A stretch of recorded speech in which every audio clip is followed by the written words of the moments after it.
I'm here in Imperial Beach, California. This is the most southwesterly city in the United States, in the continental United States, that is. This city of 27,000 people has been a draw since the late 1800s. People have come to this area for a long, long time for surf, sand, and getting away.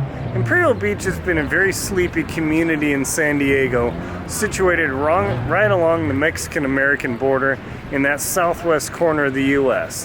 One of the challenges is that the city for a long time didn't really have the financial draw, the excitement. I mean, I remember when I was growing up down in the South Bay of San Diego, so it's called, people used to actually be able to rent apartments here in the 90s for like $200 a month. Now, fast forward to 2021, the buildings that used to be here are no longer here, and houses go for $600,000 to $800,000 in this community. Totally blows me away. So Imperial Beach has really come into its own in terms of the San Diego beach vibe. It really was the last place in San Diego where you could get an affordable home or rent an affordable apartment. That is no longer the case. Imperial Beach has really done a super good job of regentrification and remaking itself better than many other cities. Now, this small community of 27,000 is hemmed in by the military base to the north, the ocean to the west, San Diego to the east, and the Mexican-American border to the south.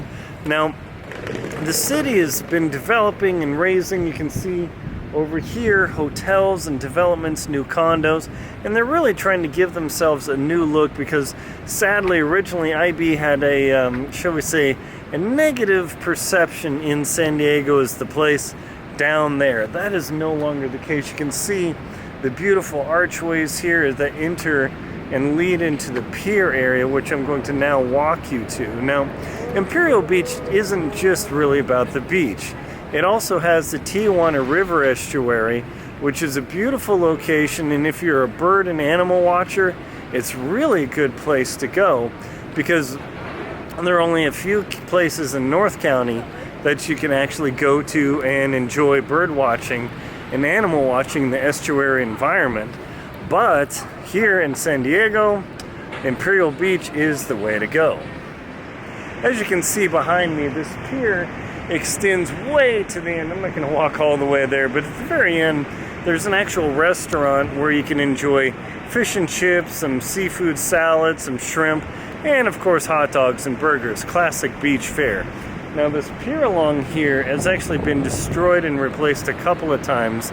This current reincarnation was built somewhere in the late 80s, early 90s, and what happened was there were a couple of series of huge storms that came and basically destroyed the pier. I remember watching it on TV. Man, it was sad to see this pier destroyed. But in its wake, these big steel beam type pier pilings were brought in from Japan. They were placed, and now the pier is super solid. I remember you can see how big the pier is and how high it is above the water. But once and the waves are literally coming over it. But once the city put the money into building this pier and the San Diego County Coastal Commission, all those people, it was well worth it because the pier is the major draw of Imperial Beach. Now, of course, you can see this beautiful beach area here. There's no swimming zones or surfing a lot. You still see a lot of surfers by the beach area, but that's just kind of the nature of the place. One of the unfortunate challenges of Imperial Beach, though, is the sewage that comes out of Mexico, unfortunately, causes the beach to close sometimes, so that is a bit of a challenge. Now, Imperial Beach is highly accessible, and it is one of the only beaches when it's crazy in July and August and maybe June in San Diego that you can park within a block or two of the beach, get on the beach, and enjoy the sand. Compare that to Mission Beach, La Jolla, Del Mar. Those places are crazy to get to simply because, well, they're so popular, they're mid-county. Nobody wants to drive down to Chula Vista, National City, and Imperial Beach to go to the beach. But let me tell you, for travel and people coming to this area, if you really feel pinched in It is so easy to get to Imperial Beach and get on the sand in moments compared to other areas. Yesterday I was in Mission Beach. I was driving around for almost half an hour before I find a parking spot. That is a real challenge. Now, there used to actually be fishing boats that went out of Imperial Beach off the pier, but those days are long gone. But you can see behind me, people way down there, they're fishing, they catch mackerel, maybe, I don't know if it's catch sand bass or rock cod, that's usually farther off. But mackerel and other bottom fish are real popular here in Imperial Beach. Now, one of the things about this area is it actually has a big military family presence because one, it's a little less expensive to live here, and two, it's right next to Silver Strand. It's highly accessible to Coronado Island, which there's a big Navy base. People drive here from 32nd Street, from the Naval Station 32nd Street, Pacific Fleet Headquarters, all sorts of stuff. Now, one of the things about this beach is it's highly accessible to walk up and down for miles. I have literally walked from a mile south of here all the way to the base of Coronado Island. It's really pretty crazy. There aren't as many beach areas in San Diego. Say if you go from Mission Beach to PB, I think it's only maybe 2.5 miles. You can't get that long of a walk, but if you want to do the super long romantic walk a long way along the beach, Imperial Beach is actually highly unmatched except for North County, where you have big long stretches.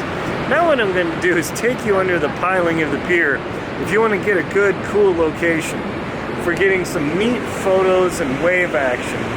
Under the pier area is really unique. Now, as I said, the Tijuana River estuary is super nice.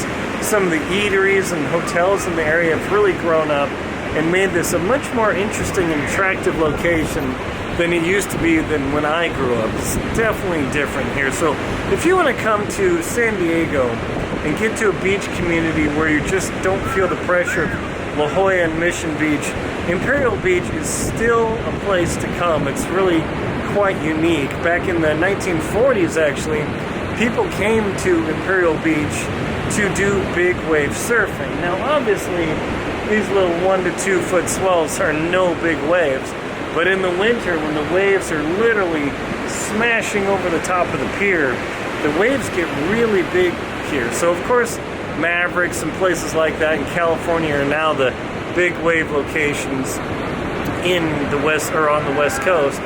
But way back when in the 40s, people didn't know about that, so people literally came to Imperial Beach to enjoy big wave surfing. It's pretty crazy. Often you'll also see people out here doing stand-up paddle boarding because when it's flat, it's really flat.